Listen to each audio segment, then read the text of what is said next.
back. It's the Height Differential. That's Neil. I'm Nick. Got a lot to talk about. A lot of baseball, a lot of football. First off, Neil, is that a new hat you got on? Oh, that's a new hat, my dog. That's a new hat. Look at that. Bam. Bam. Goat. Bengals goat. I think it's actually a Tiger Woods hat, but it could go either way. It can work both ways. Won that at the second annual Who Day Golf Scramble on this past Sunday for being closest to the hole, not only on one hole, but I also won the second closest to the hole. I was closest to the hole on both contests, and I beat somebody by about 1.5 feet. If that. That would be, who would that be? Would that be you? It would be me, and I put it there first. So pressure was on. I thought I was probably going to win. And then you hit a good shot. I thought it might be a little deep. It hung on the back edge. It hung on the back edge, and Pops, my dad, walked it out, and I lost out on that sweet Tiger Woods goat hat. But we did win the thing. We did. I don't know if the teams were really that fair. And we did not play that well. We started off okay. We came home limping a little bit. Yeah, back nine was a challenge, but we limped home. We did it though. We'll take a dub's a dub. We'll take it. But dude, I'll tell you, for somebody who retired for 2 months, winning 2 closest to the pins in a scramble, you got to feel pretty good about that. Yeah, we might go on about a month hiatus, but we were back. We had a solid, good week and a half. Couple golf scrambles in the last couple of weeks. Hit the ball pretty well. Like you said, the back nine has started to fall apart on all of us. So maybe we do need to take another couple weeks off and get back at it here next month. And dude, 17 on Glen Oaks, my worst hated hole of all time. That downhill lie over the creek. I can't figure that shot out. But I don't know. Glen Oaks is just hard. It's just hard in general. It was. But good time on Sunday. We parlayed that into watching the Bengals and the Packers. Second half actually looked like a football game, but it wasn't enough as the Bengals lost. We'll get into that. Let's start with baseball. The Mariners, team that's never been to the World Series, up 2-0, headed home tonight against the Blue Jays. Yeah, I mean, they went into Seattle went into Toronto and just took care of business. It was a pretty good, exciting game one. Close matchup. The big dumper, Kyle Raleigh, put one in the seats to get that back to even, and then the Mariners ended up scoring a couple more there to take game one. But game two was an absolute bloodbath. So yeah, Mariners sitting in really, really good shape going back to Seattle for the next 2, possibly 3, if they need to go 5. But they're in a great spot. Yeah, great spot. And Jorge Polanco's kind of been the unsung hero of the postseason for the Mariners. Game-winning RBIs in 3 consecutive postseason games. You know what they're calling him right now in that Mariners clubhouse? What's that? They're calling him George Bonds. George Bonds. Okay. I mean, he's hitting like Barry Bonds right now. I mean, okay. He got signed at the very end of the offseason. I think he's on a 1-year deal with the Mariners, but has really came up clutch for them. Had 2 home runs last week against Skubal. I mean, the Mariners have only won 2 games. We've talked about it. They haven't been to the World Series. They've only won 2 games in the ALCS 3 times in their history. And obviously this is one of them. They also did it in 95 and in 2000. But the Mariners at home with the chance to go to the World Series for the first time. And I mean, all you got to do is win 2 out of the next 5 and you're there. Hope they do it. Get Gene Suarez in the World Series. I'm a big Gene Suarez fan over here. Well, we talked about a lot of guys that are hitting. He's not one of them right now. He's not one. No, I mean, if he starts hitting, that lineup looks even deeper. But it's George Kirby and Shane Bieber tonight. We'll see. That game is actually going on as we're recording. We'll see how that goes. See if the Mariners can get 1 game closer to getting to the World Series for the first time in Major League history, and how fun that will be to cover for Alex Mayer, our guy down there in Seattle, the media relations director for the Mariners, and former Louisville Bats PR director. He's his head's spinning right now with how much work he's doing, but it's got to be a blast. So what you're saying is, if they make it, it would not be a good time to hit them up for World Series tickets. I mean, you can try. Hey, shoot your shot. Shoot your shot. But so Mariners looking to go up 3-0 tonight, and then the other series also 2-0 as the Dodgers starting pitching is just dominated through the first 2 games. But yeah, Blake Snell, fantastic game one. Yamamoto follows it up again with a one run complete game yesterday. So those two back to back pitching performances, only given up. I think Snell didn't even give up a run there. The Brewers scored one late off a reliever, but uh, for those two pitchers to only give up one run and I think a combined 17 innings of starting pitching, that's getting it done. That is absolutely getting it done. And then now you're going back to LA for 2 or to the next 3 games. And it's an experienced veteran team that the Dodgers are with that lineup that's been there before. Obviously, last year, Every year. yeah, every year basically. Like this team, there's no way the Brewers are cooked. They're done. Put them in the grave. The Dodgers are moving on. Yeah, and you talked about the starting pitching for the Dodgers. It's definitely been the story. I mean, the first team to have consecutive starts of at least 8 innings but since 2018 when the Giants did it with Madison Bumgarner and Johnny Cueto. They've had 8 starts in this postseason, and 7 times their starter has gone 6 plus.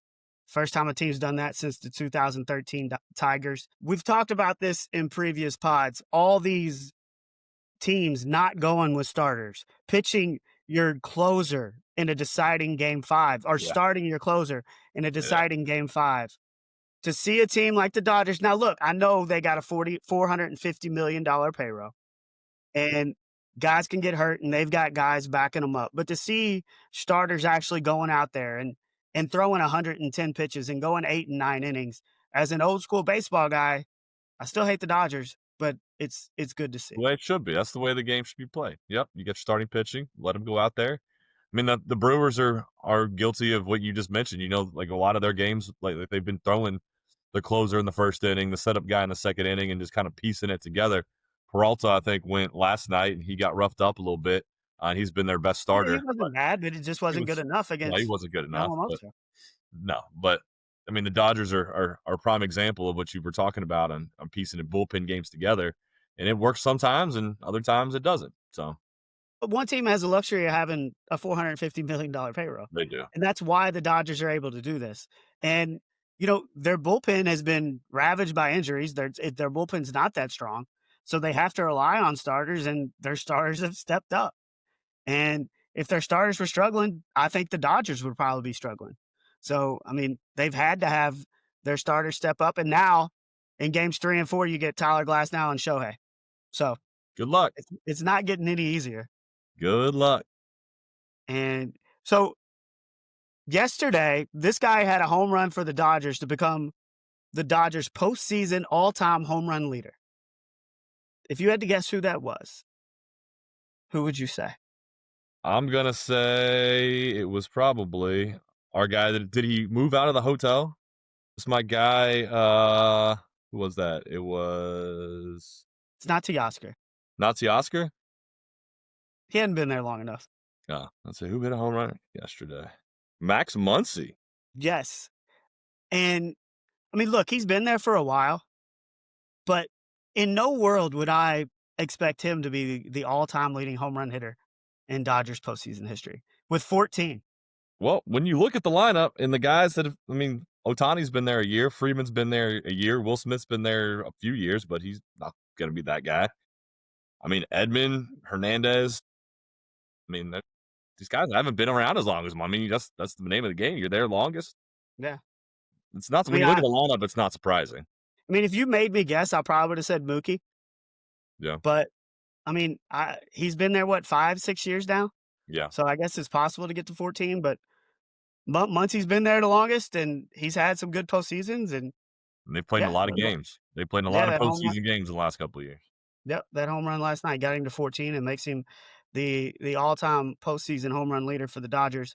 You had a stat regarding both these teams, the Dodgers and the Blue Jays, being up 2-0. Yeah, I believe it's the first time since 1970 that both road teams have won the first 2 games of the championship series. So both road teams going up 2-0, heading back home, first time in 55 years, 55 years. So, yeah, and there's some other stats with that too. Teams up 2-0 in a best of 7. are have won 78 of 93 times for 84%. And in a 2-3-2 series where you start at home and then you go on the road for 3 and come back, the teams winning games 1 and 2 on the road, a even better number, have won 24 of 27 for 89%. Just 2 years ago, the Diamondbacks rallied from an 0-2 deficit against the Phillies to advance to the World Series. That was 2023.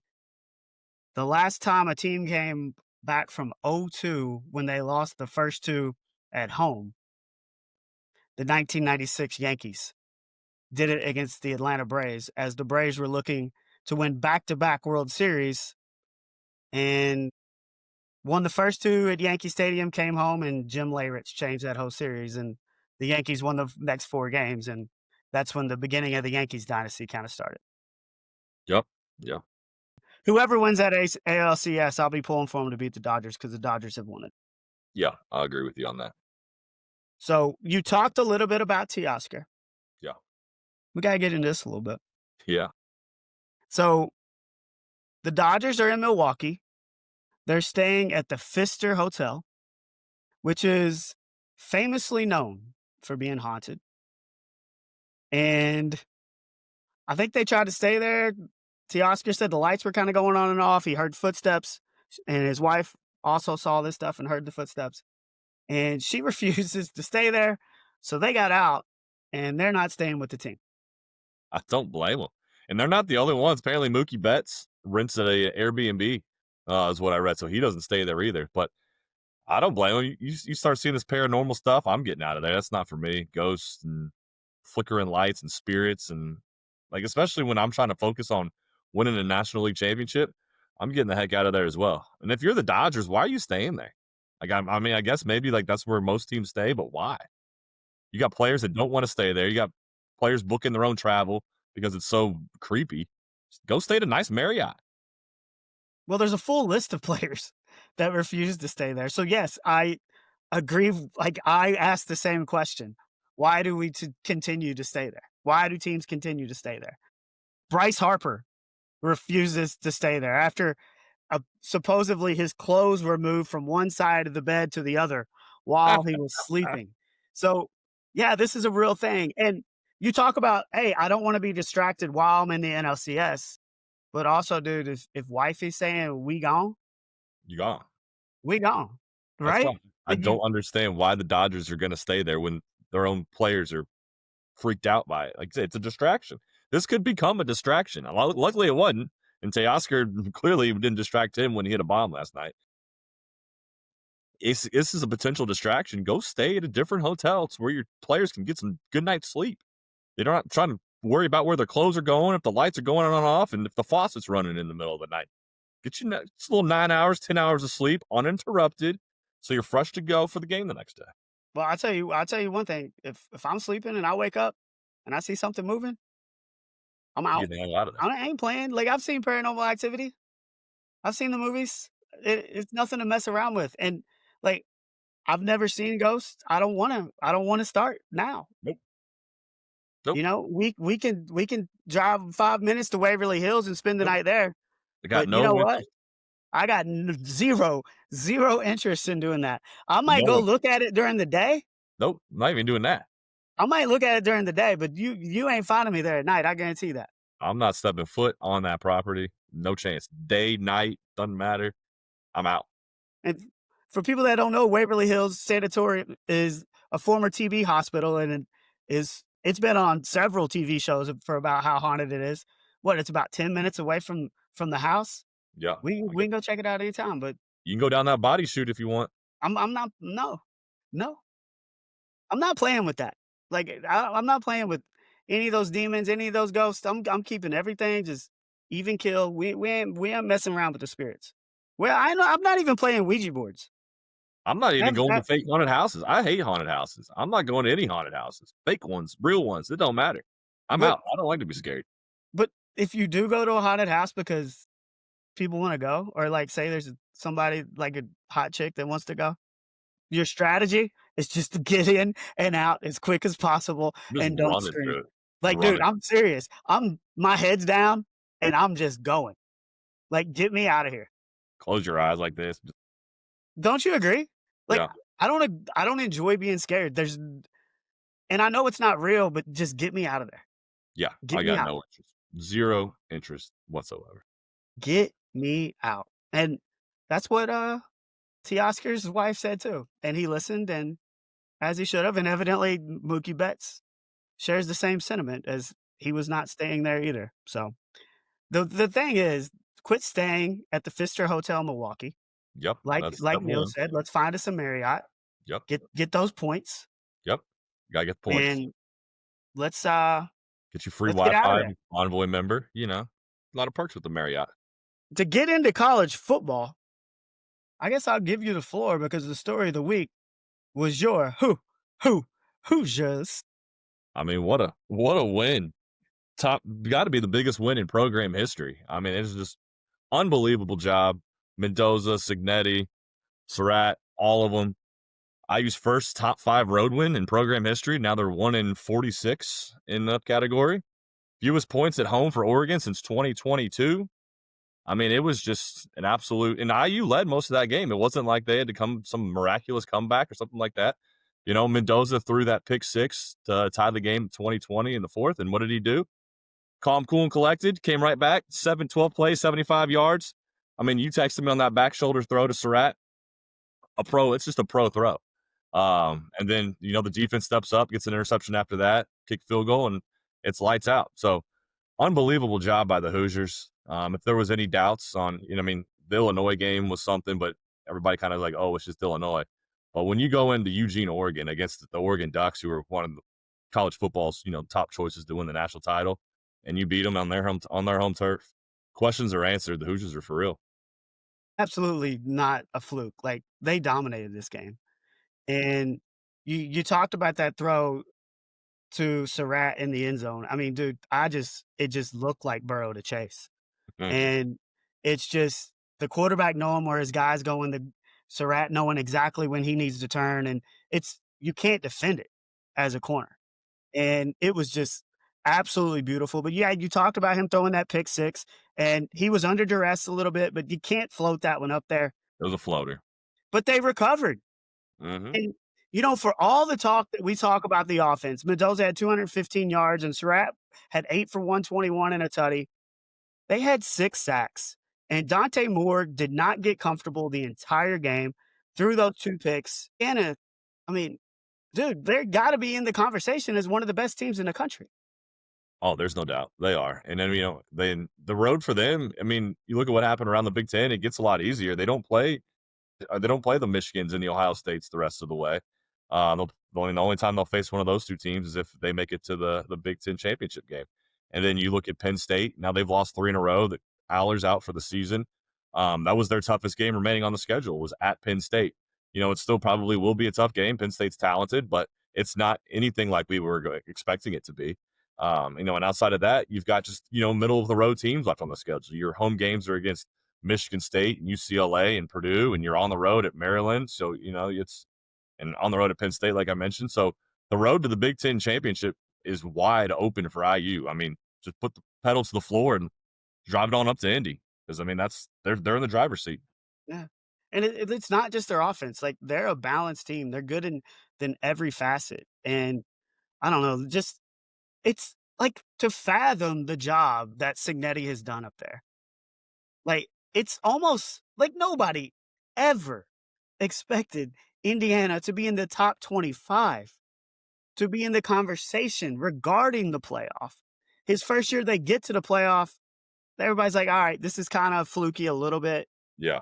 But to follow it up and to begin the season the way they've done, to me, it's the story of the college football season, other than the top teams kind of falling out.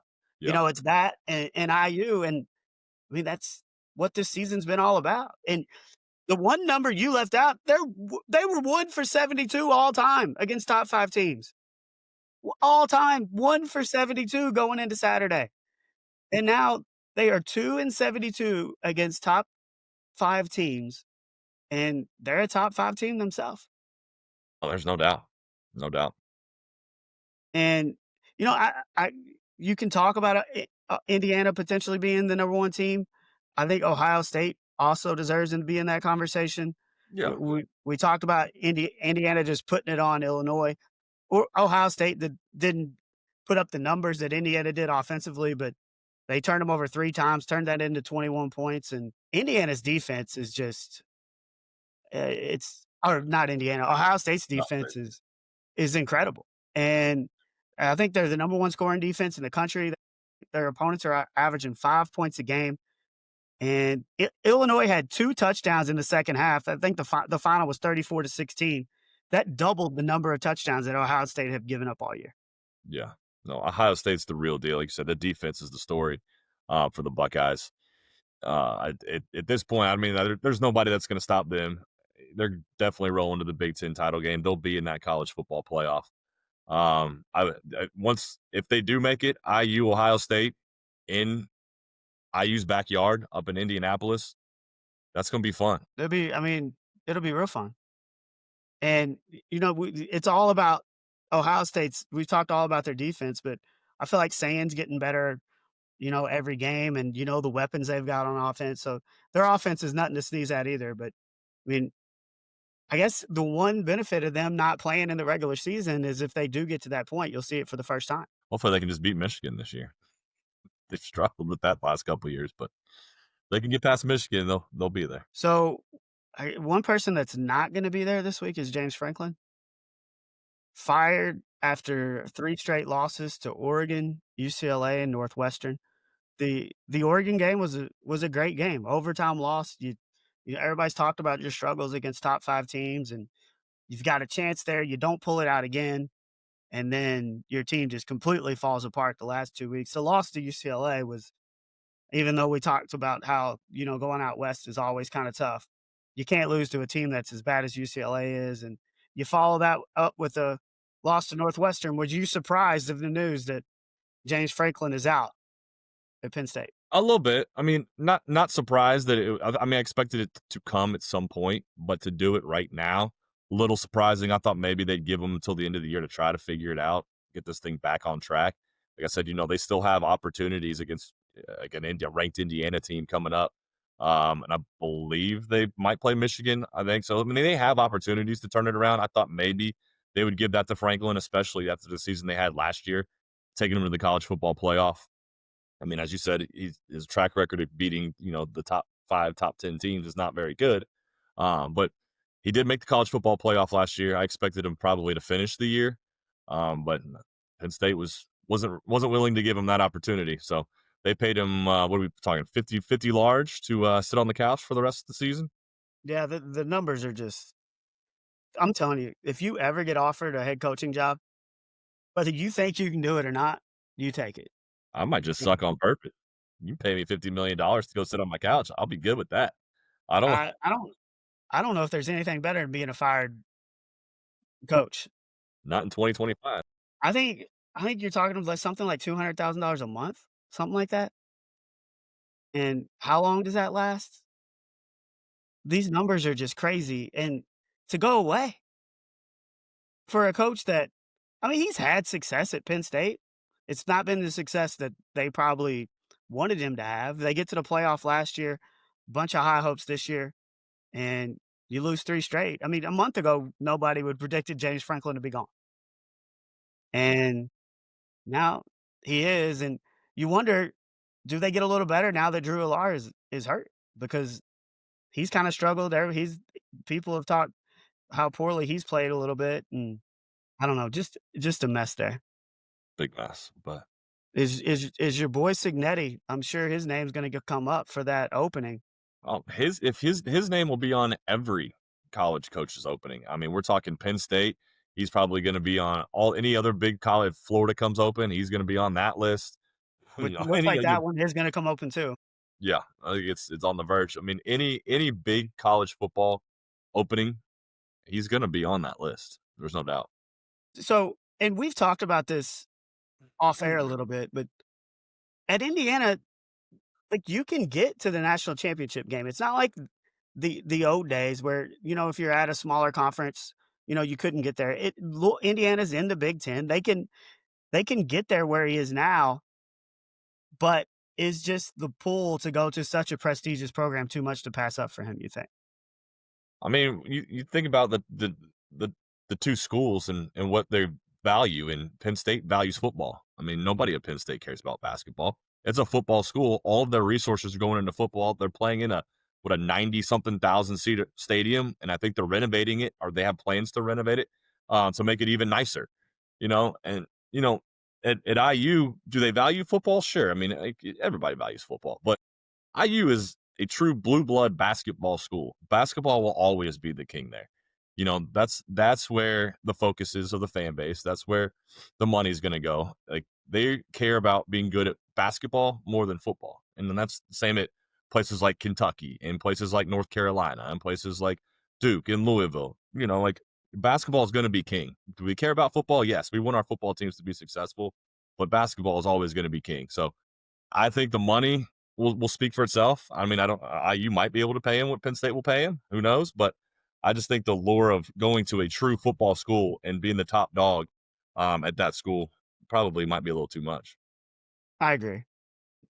What's going to happen is Indiana is going to have this football history where for the first however many years they were just most of the time terrible, Yeah, sometimes okay, yeah, and then they're going to have this 2-year blimp where they get to the playoff both years, hmm and he's going to leave to go to Penn State or wherever. I mean, I think there's a good chance that he's somewhere else next year, and then they're going to go back to where they were. So you're just going to have this long chart where they're here, and then for 2 years, we're in the playoff, we're one of the best teams in the country, and then it's immediately gonna come back down. Well, I don't know if that doesn't have to be the case. I mean, Doesn't have to, but I'd say it's pretty likely. if you go find another diamond in the rough like a Cincinnati that can come in and win right away, like he did, took him to the I mean, playoff how in year many of one. those exist, though? Probably not many, but you might find. I don't know. Maybe you find one. But they found the right one. So they hit it once. You got to strike gold twice, which is not likely, but it's possible. So I mean, I, every year that you can retain him is a win. If you can just keep pushing him off leaving a year, it's a win. I mean, it was people thought he might leave after year 1. They got him back here for year 2, and I'm not surprised. I'm not surprised he didn't leave after year one because he took a lot of his players from James Madison with him. I think he wanted to stick through it until those guys, transferred out of the program, like they graduated and moved on. So I think he owed it to those guys, and now those guys, their time at Indiana is coming to an end. So a lot of them were, sophomores, juniors when they came in. So now that their time's coming to an end, I don't think he feels the need to stick around like he probably did after year one. Because, like I said, he brought some guys with him, and he didn't want to get a quit on him after that after 1 year. So, I don't know. I mean, Mendoza's like number 2 on some NFL draft boards, like at Indiana, like all this at Indiana. And he wasn't like he did put up earth shattering numbers at California last year. Like, Cal was not a very good football team. Like, they're an average football team. I think he was just a pretty okay average quarterback. I mean, I know he had some other offers, D1 offers to transfer into, but he chose Indiana, and it's worked out for both of them. It'll be interesting to see what they do the rest of the way, but the the schedule this weekend, it's kinda been relaxed the last couple of weeks with top 25 matchups, but we got 5 of them this weekend. 5. Most of any week so far this season. I mean, we got a big one. Ole Miss, number 5, Ole Miss at Georgia, who's ranked number 9. So, little top 10 matchup. Tennessee at Alabama. Huge rivalry there. Tennessee coming in at number 11 and Alabama at number 6. And you got LSU going to Nashville to face Vanderbilt. Vanderbilt team that's ranked 17th now, coming off that loss to Alabama. But Those 6 uh, schools all got something in common. what's that? Yeah, those 6 schools all got something in common. They might play for the same conference. Yeah. They might. Other matchups, number 20, USC at number 13, Notre Dame, and at number 23, the rivalry in Utah, 23 Utah at number 15 BYU. So out of those 5 matchups, which one are you looking forward to the most?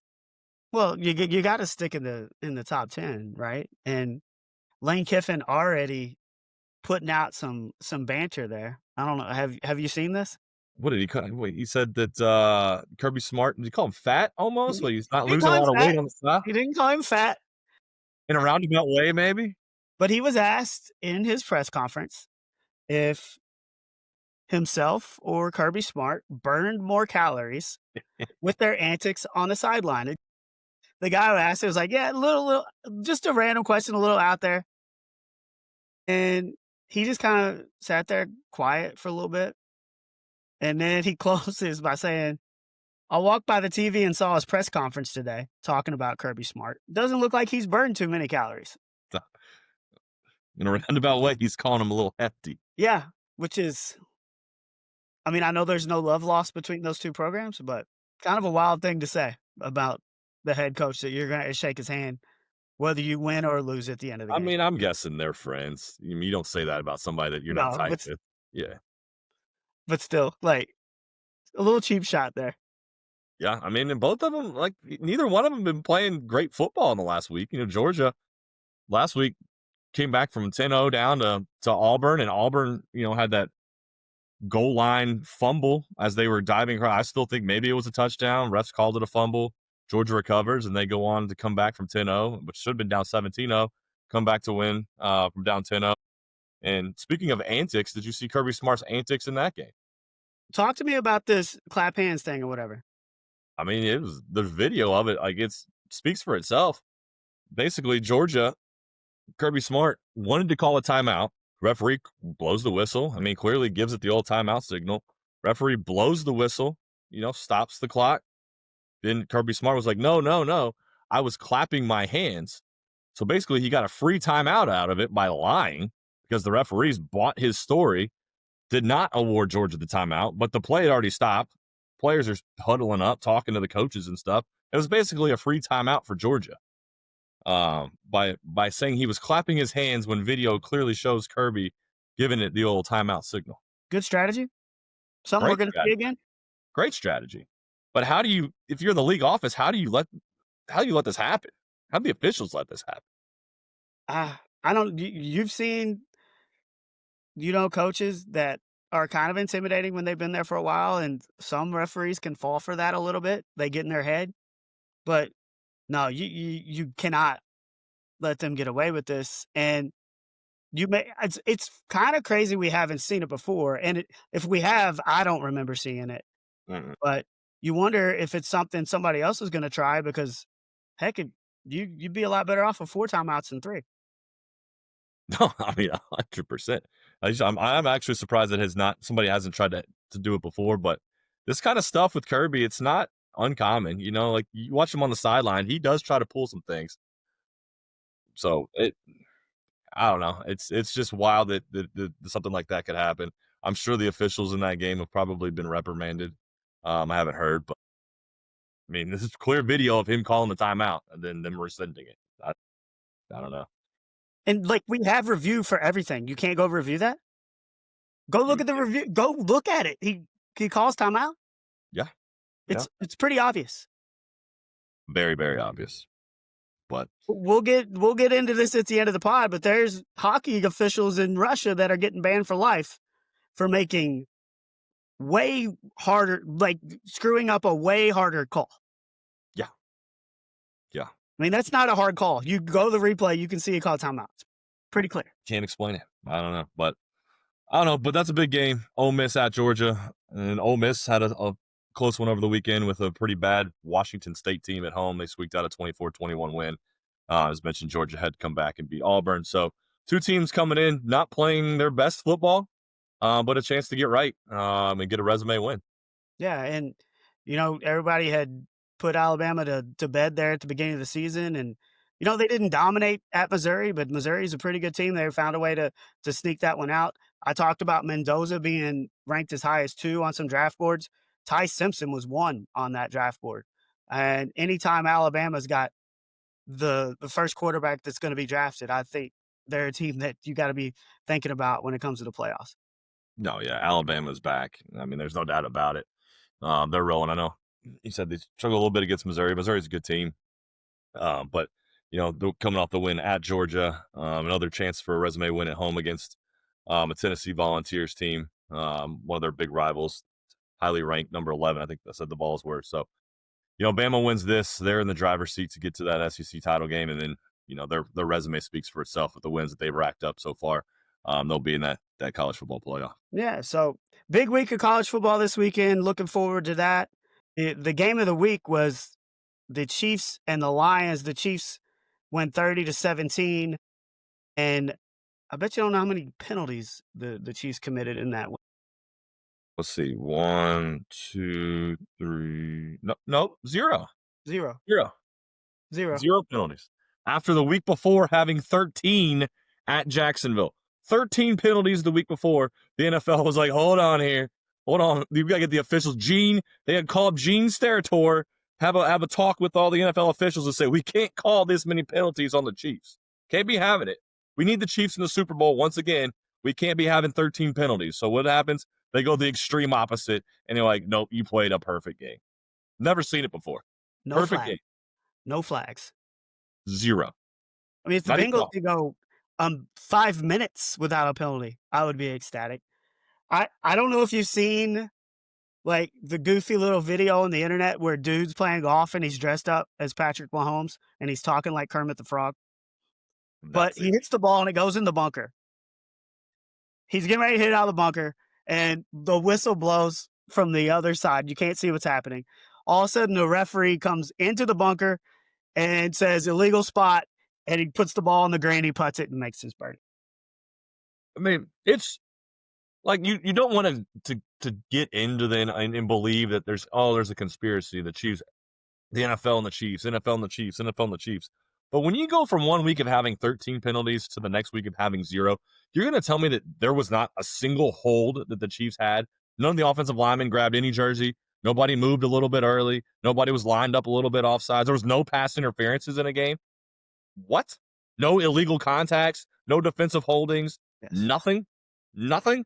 You can call holding pretty much any play you want. Any play Yeah. you want, you can call it. Yeah. Pass interference, you can call it probably almost any time you want.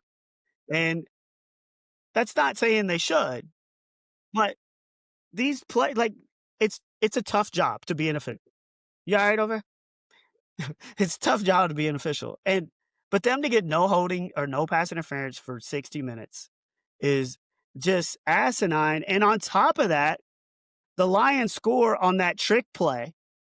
Yeah. Where Goff catches the touchdown, bobbles it, but eventually gathers it in to score. Yeah. And then after what felt like forever, they take that off the board due to a penalty that he didn't set.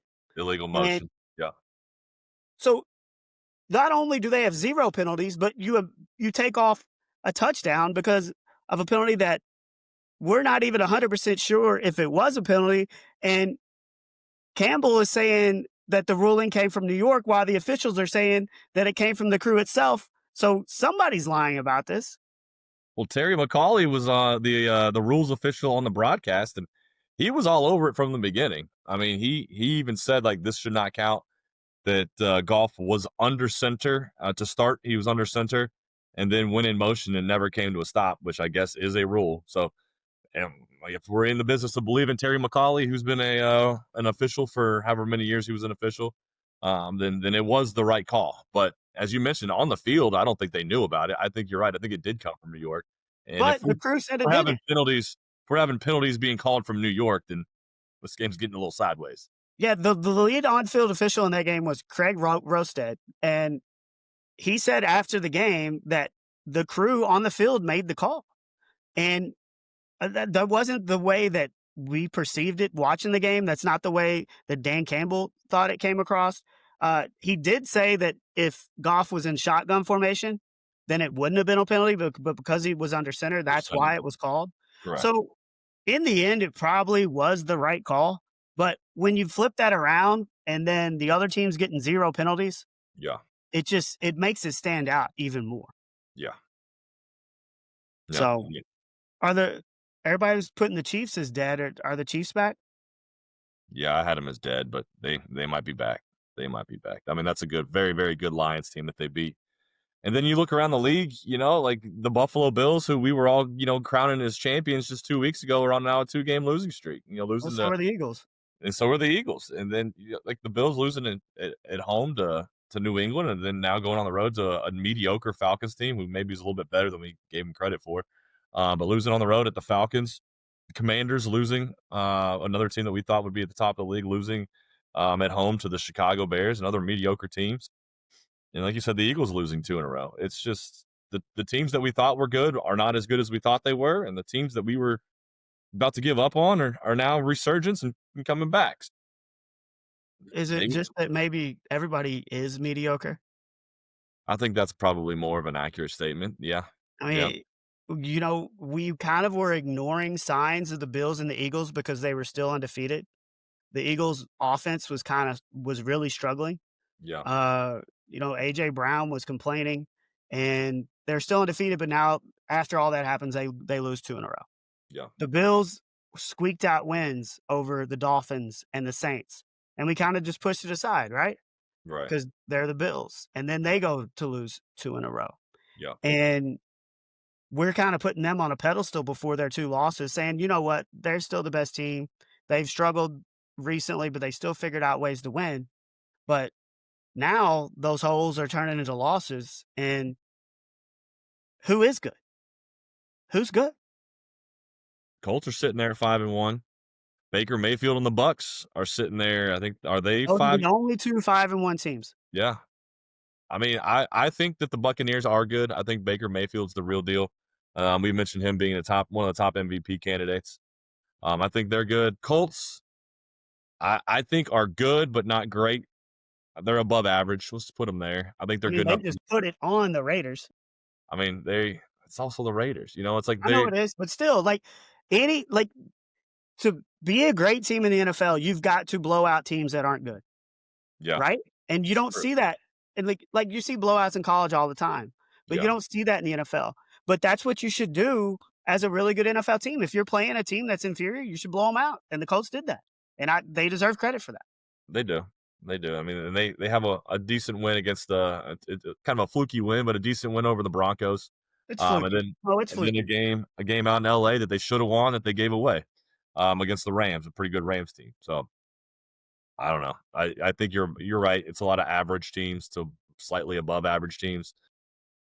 I think when you get down to it here in the late weeks of the season in weeks 16, 17, you're going to have a lot of jumbled up teams fighting for those 3 wild card spots. It come down to some tiebreakers because they're all going to be right around the same record.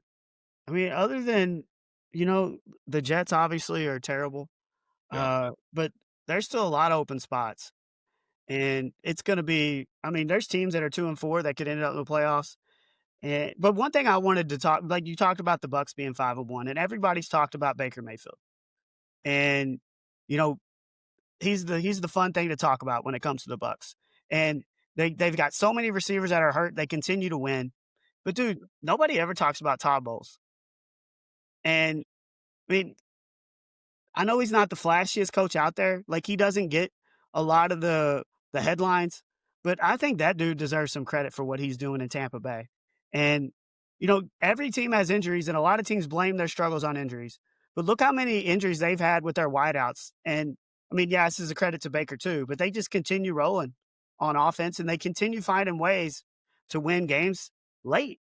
Yeah. No, it's you're right. Todd Bowles does deserve a lot of credit. He turned them around last year, but Baker Mayfield especially. I mean, we've given him his flowers on this show before. Ever since he's come to town, he's just taken that team over, taking it over by storm, turning them around, and he's playing the best football of his career. And like you said, with the receivers being hurt and Baker still being able to get the job done, credit to both of them. So let's rank the top 10 teams in the NFL and try to do this quick, and we'll alternate 1, 2, 3, 4. You could start. Who do you think the best team in the NFL is? I'm gonna give my best team in the NFL. I'm still gonna give it to the Detroit Lions at number 1. Okay. I thought you were gonna go a different direction there, but I just gave Todd Bowles his praise, Yeah. and, I always look at the NFC South, and in the past years, I've been like, they win this division, they get in the playoffs because they're in that division. I think they've jumped out of that, and I think I've got them as number 2. Tampa Bay Bucks is number 2, huh? Okay. My number 3 team, we are gonna go. I'm gonna go with the Seattle Seahawks. I think it's probably the 3rd best team. I Just mean, you hot takes on hot takes. not really though. Like they should have won that game against Baker Mayfield 2 weeks ago. The team that you were putting at your top team, the Seahawks should have won that game. You know, they kind of blew that one late. Late turnover led to that Buccaneers field goal. But you know, like they went into a they just went on the road to Jacksonville, cross country to Jacksonville, and beat a Jaguars team that's only lost once before then. They went to Pittsburgh against the Steelers team that's only lost once all year. That loss was to the Seattle Seahawks. So the Seahawks are playing good football. They're playing some of the best football in the league, I think, right now. Well, and everybody talks about the big home field advantage in Seattle. They're 1-2 at home, 3-0 on the road. Yeah. For number 4, I'm going Buffalo. I know they've lost 2 in a row. I know, the loss last night to Atlanta, like, a team that lost 30 to nothing to Carolina, and then they come in and beat the Bills. Like, this is what nobody knows what's happening in the NFL, but I'm going Bills number 4. For number 5 for me, unfortunately, I had them dead, but I think the Kansas City Chiefs have played their ways back in. I mean, the 14 penalties they had in Jacksonville, and you know they kind of gave that game away late with some late miscues of kicking the ball out of bounds, and you know some late penalties there. They probably should have won that game on Monday night last week against Jacksonville, but you know you beat a Lions team that like I said I have them ranked at number 1. I think the Chiefs are starting to figure it out, and I would put them probably at number 5. So number 6, I still can't believe that you haven't said the Colts. So, do I go the Colts or the Eagles? I'll go Colts at 6. I think they deserve it. I think week to week they've been consistent. I mean, Danny Dimes is not a one-week wonder. He continues to play good football. They just put it on the Raiders, and I'm putting them at number 6. Number 7 I think the Green Bay Packers will be my 7th choice. They come off a win against the Bengals. They put up 40 in Dallas and a tie the week before. But the Green Bay 3-1-1 on the season. Already with that win over the Lions under their belt. I think that they're probably in the top 10. I put them at what are we numbers? What are we at? Number 7? 7. 7.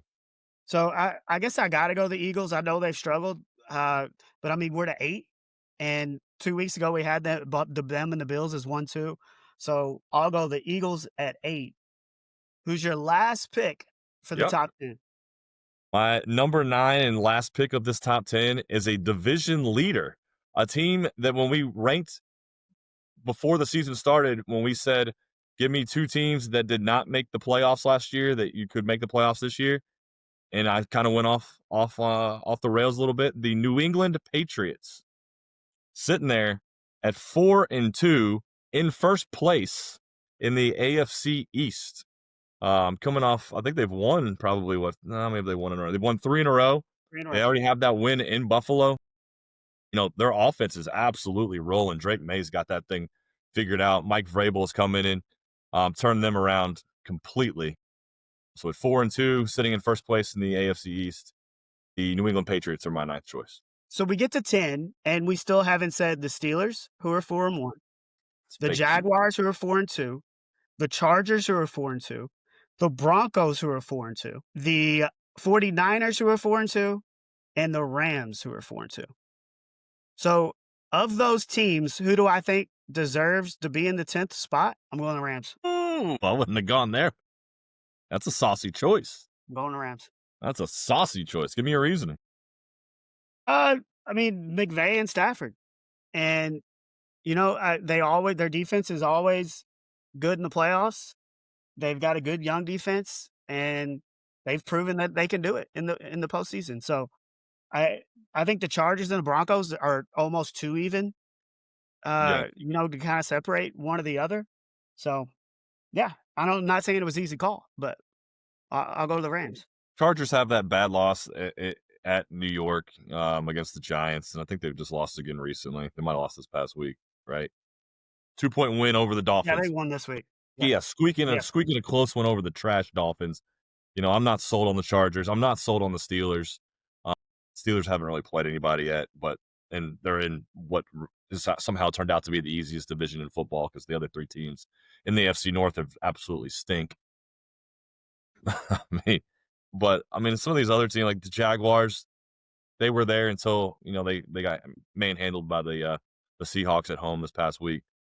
But I mean, a lot of 4-2 teams that are good, above average, slightly above average, but it just all comes back to it. They're all about the same. We talked about this. They're all just a bunch of above average, average to above average teams. So Yeah, I mean, but you know what? That's why people tune in.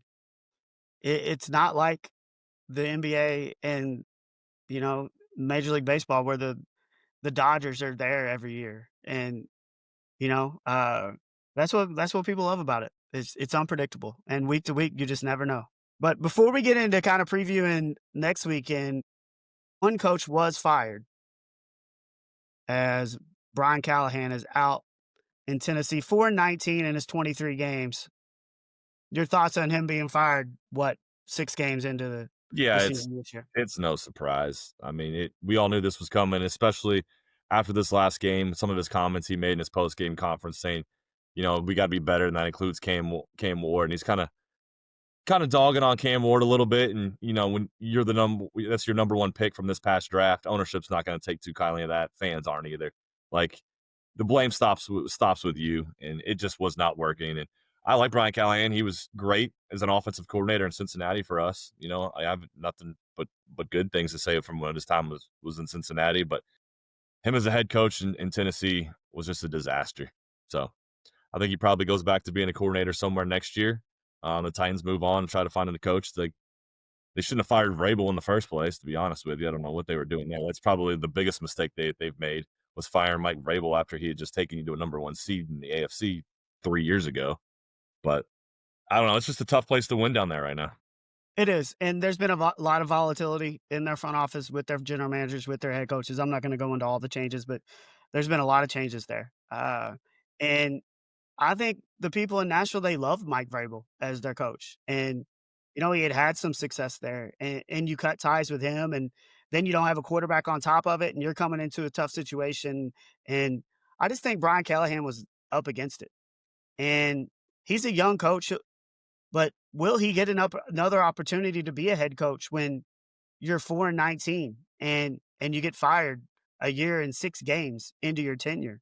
I mean, what do you say in your interview process? You can't throw the management or the ownership of the Titans under the bus when you're talking to new management and ownership. So I it like, do you just take any job because you get offered, or do you need to be more picky about the jobs you're taking? Because I don't care how good of a coach Brian Callahan was. I don't know how he was succeeding with those quarterbacks No, and no, you're and not. only getting 23 games to fix it. No, you're not. He was up against it, as you mentioned, and I think you're right. Some of these coordinators do need to be more selective. You can't just go into a team that the cupboard's bare. Like they got rid of Derrick Henry. They're all pro superstar running back. Your quarterback is Will Levis, the guy that somehow was a what top pick in the Well, second round, one of the top I picks. thought he was gonna go He's higher than that. still he was supposed to be maybe a first round pick, and he ends up being the second round. But that guy's not a second round talent. He's not an NFL quality quarterback. And you finally get a piece in Cam Ward, but you know he's going to go through some rookie growing pains, and it's only been 6 games. So, he never really had a chance to do anything with Cam Ward, but then Cam Ward doesn't have any weapons yet either. It's like they haven't surrounded that team with enough talent for anybody to win. You could put Bill Belichick in his prime at the Tennessee Titans, and I don't think he wins with this bunch of players. So they've got to do something different down there. If the next coach is going to come in and be successful, they've got to go get more talent. But like you're right, though. You do have to be more selective if you're an offensive coordinator, the situation, or a defensive coordinator, and you're trying to find a head coaching job. Just don't take any job that's offered because you'll find out real quickly if the situation's not right. You're going to fail. Now, if you're an older guy, then I think, yeah, you Sure, take it. If you're sure. Mike Zimmer and you haven't been a coach and the Vikings come calling, you take that job. But if you're a younger guy in your late 30s or your 40s, I mean, be more selective because I think I don't see how he's gonna get another chance to be a head coach after Yep. that performance, and I don't think it's all on him. We know he can coach a little bit. Now, being an offensive coordinator and being a head coach and being in charge of it all is a different thing. Tough situation there for Brian Callahan, and Joe Brady, I think, is the name that you're gonna see pop up on a lot of head coach openings, especially the Titans. The offensive coordinator up in Buffalo, like he's one of those, like we mentioned, one of those up and coming coordinators looking for his first head coaching job. And if I'm him, I'm not going to the Titans. You know what I'm doing? I'm waiting for the Cincinnati Bengals to come calling. And once Zach Taylor gets the boot, which he should, hopefully this year, reunite with that Jamar Chase and Joe Burrow combo that he used to coach in LSU. That's the guy. Give me, give me Brady at we're a Cincinnati. ways away from that. There's no going to be no in season coaching changes for the Bengals. It's just not how the Browns do it. But I know it's your dream scenario. It's not. I had to put it out there in the Yeah. universe. So, I mean, we talked about all this Vrabel Callahan stuff. The first game after Callahan's fired, it's the Patriots at the Titans. That's going to be a bloodbath. And yeah, yikes. Yeah, there might be more fans cheering for the Patriots and Mike Vrabel than they are cheering for their hometown team and the Titans, just because of how much they do love Vrabel down there. And I would think he's gonna do everything he can to just put it on them. Right? You have to. I mean, you absolutely have to. So the Colts play the Chargers, which should be a good one. The Bucks and the Lions, and then we have the Icy Hot Bowl Woo! in Cincinnati on Thursday night as Aaron Rodgers and Joe Flacco square off against each other. The second quarterback duo to face off against each other after the age of 40. We asked, would this be the first time last week? Would it be the first time that we've seen two quarterbacks 40 and over facing each other? It is the second time. Drew Brees and Tom Brady did it 3 times in 2020. So Icy Hot Bowl Part 2. Is that what we're calling it then? I guess if they played 3 times, I think it would technically be the Icy Bowl 4. Icy Hot Bowl 4. Oh, yeah. Okay. But no, I mean, looking forward to it. We'll be there tomorrow night. The Bengals, if they have any hope of trying to get back in this thing and get to the playoffs, like now is when your season starts. The new season starts tomorrow night because now you go through a string of 3 straight home games. You got Pittsburgh, you got the New York Jets, and you got the Chicago Bears all at home before the bye week. These are 3 games that if you have a chance of getting into the playoffs, you need to win all 3 of these. And they can. I think that there's a chance for them to do it. Joe Flacco, in the second half, at least in Green Bay, breathed a little life into that offense. I think the first half, the coaching staff did a poor job of calling the plays and letting Joe do what Joe wants to do, like throwing the football. But once they opened up the playbook in the second half, the Bengals offense came to life. The defense did not. But I think there is a glimmer of hope with Joe Flacco based on what we saw in Green Bay. And the next 3 games are games that you could win. Yeah, I mean, the Bengals game on Sunday was a tale of 2 halves, and anytime you go the first quarter where you're outpossessed 14-1, you're gonna have a hard time you winning that game. And their defense was good in the first half, got that stop and kind of kept them in the game. And then the offense starts showing signs in the second half. And what does the defense do? Doesn't tackle. Tries to let Josh Jacobs just run down straight through everybody for a touchdown. And you cut it to 6 when you go for 2, and you get a sack. You got them at 3rd and 8. Mm-hmm. And what do? You leave Golden wide open for a first down. So, I mean, yeah, they look like a football team in the second half for the first time since, I guess in the fourth quarter against the Jags, Browning, they look like a football. But since then, they haven't. And we saw that in the second half. And if they can figure out a way to beat Pittsburgh, if Pittsburgh wins this game, they're 5-1. Everybody else is. Bengals are second at 2-5. It's lights out north. It's pretty much lights out for the division. Yeah. But if you can figure out a way to win that one, you get to 3-4. They drop to 4-2. Yeah.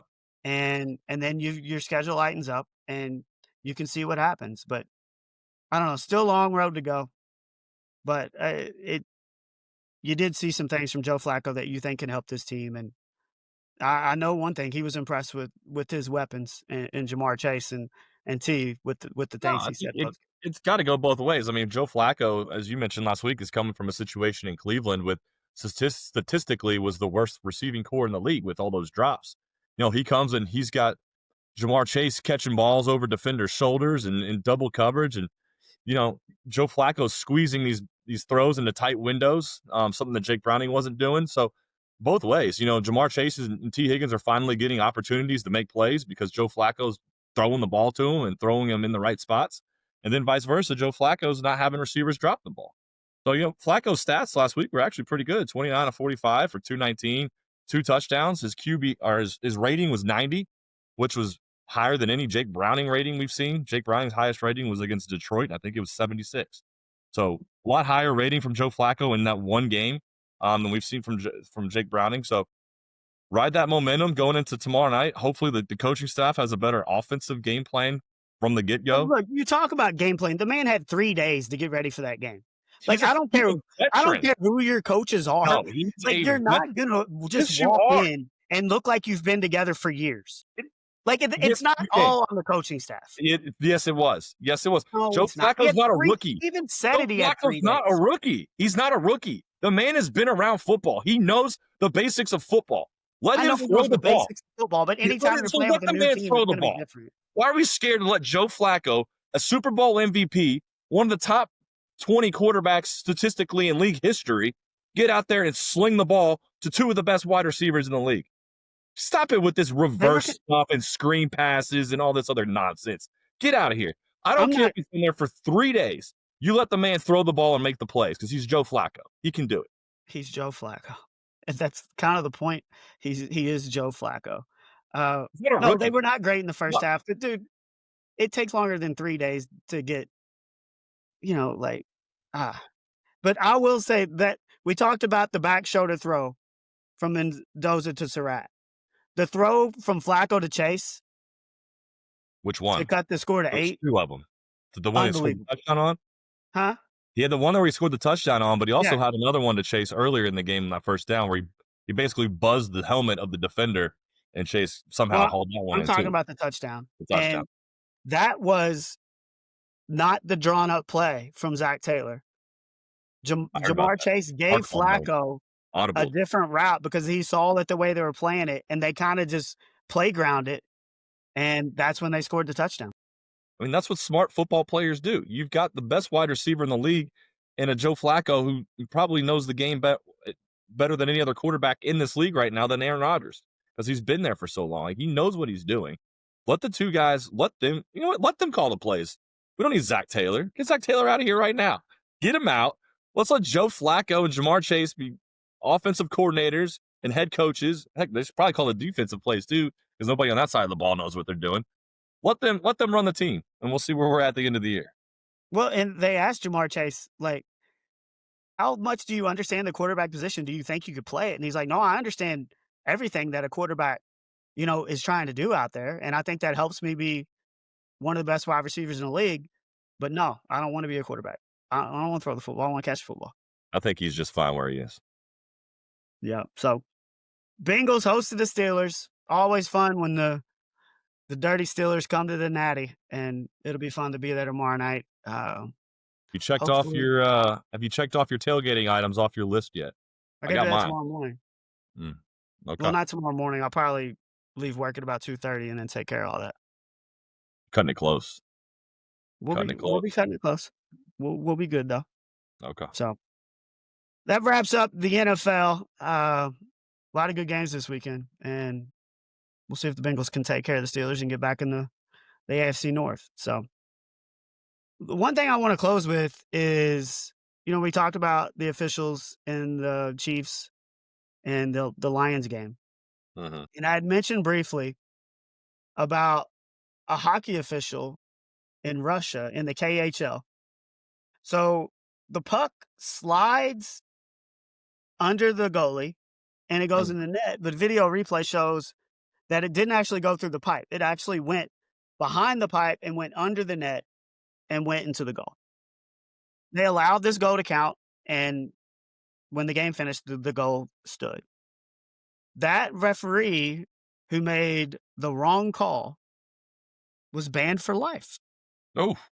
Ooh. Should we have bigger repercussions for referees and officials in the States? Absolutely. Yes. The answer to that is yes. Now, banning somebody for life may be a little harsh, especially. I mean, I've saw the video of the puck, and in real time, it's almost impossible to tell. I mean, it's very hard to tell. But also, did they not? There's no replay in Russia. They couldn't go back and get the call right. Evidently not. But back to your point of in the States, yes. I mean, especially when officials blow a call or there's a controversial call, they never have to answer questions about it. So let's start there. Let's have an officials press conference after each Well, they game. do in the NFL. They have pool reporters for the officials. That's how we found out about the golf call in the Lions Chiefs game. Okay. Well, at least they have But that in, but I don't know if any other sports do that. they need to. And especially in college sports, like there's nobody ever has to answer. It's maybe the NFL, but nobody ever has to answer for calls that they get wrong or controversial calls or this and that. So let's start there. And then yes, if you blow a call, especially in a big moment or a big game, there should be repercussions where you're suspended or you can't. Maybe you're not working a postseason for a while, or maybe you go down a level in your rank. So there absolutely should be harsher repercussions in these states, but goodness gracious, Russia needs to lighten up a little bit, I think, on their end as well. But we know this. Like, there are like observers of officials, Yeah. and they score their games after every time that they're out there. But we as a public never hear anything about what are you doing? Nobody. What? Computer was about to die. We don't want that to happen. We don't want that to happen. All But right. we never hear anything about these scores.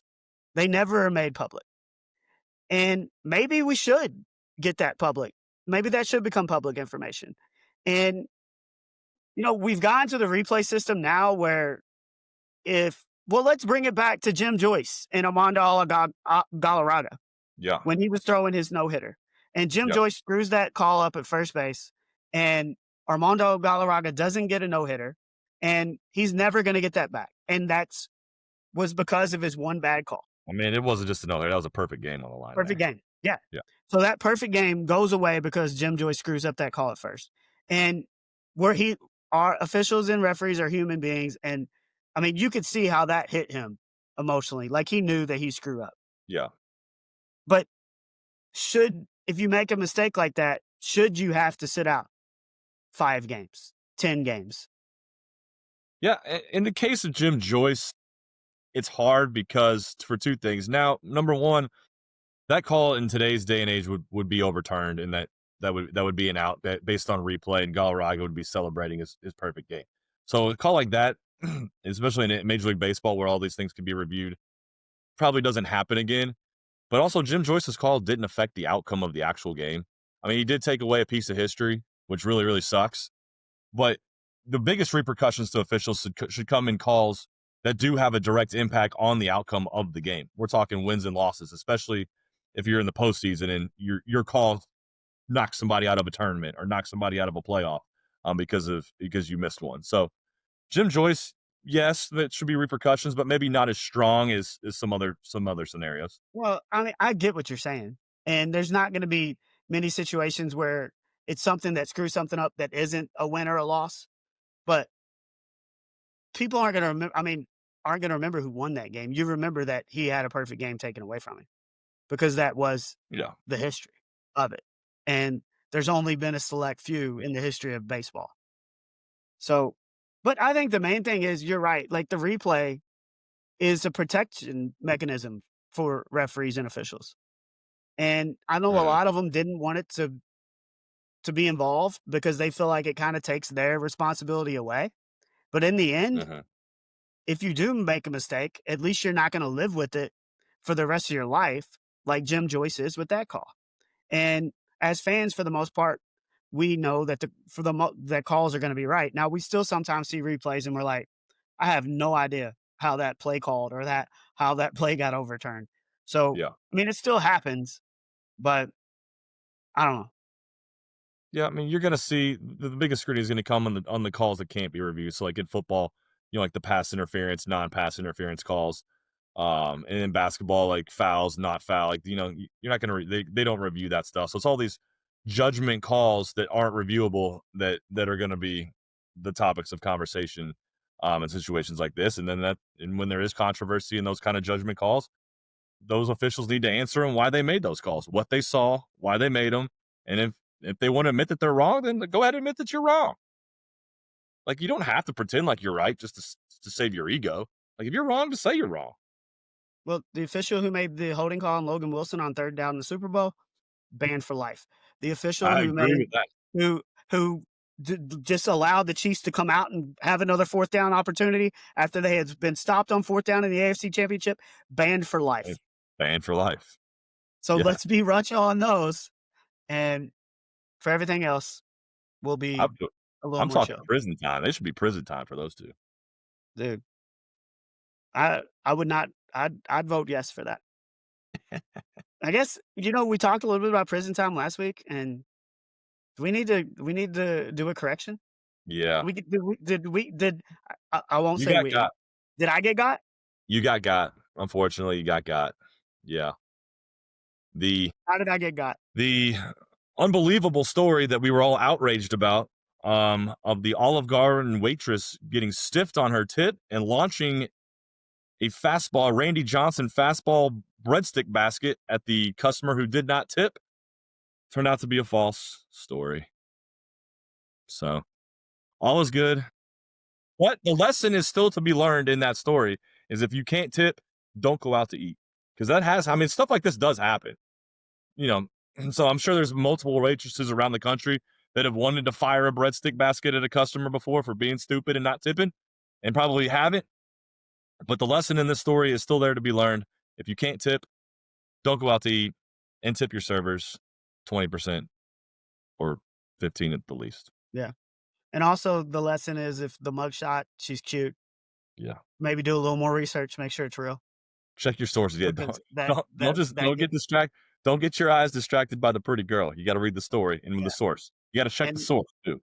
and this AI era, I know it's just like the NIL era, it's all new to us. Double check everything when it comes to AI. I mean, now we're seeing Fred Rodgers with all these rappers sitting on his bench, I saw that. I saw and that video. That's funny. all these like 50 Cent and Eminem songs is 1950s style ballads. So Yeah, we might. I don't know. Have you heard those? I've not heard those. I have seen the Mr. Rogers with the rappers though. I think those are So pretty good.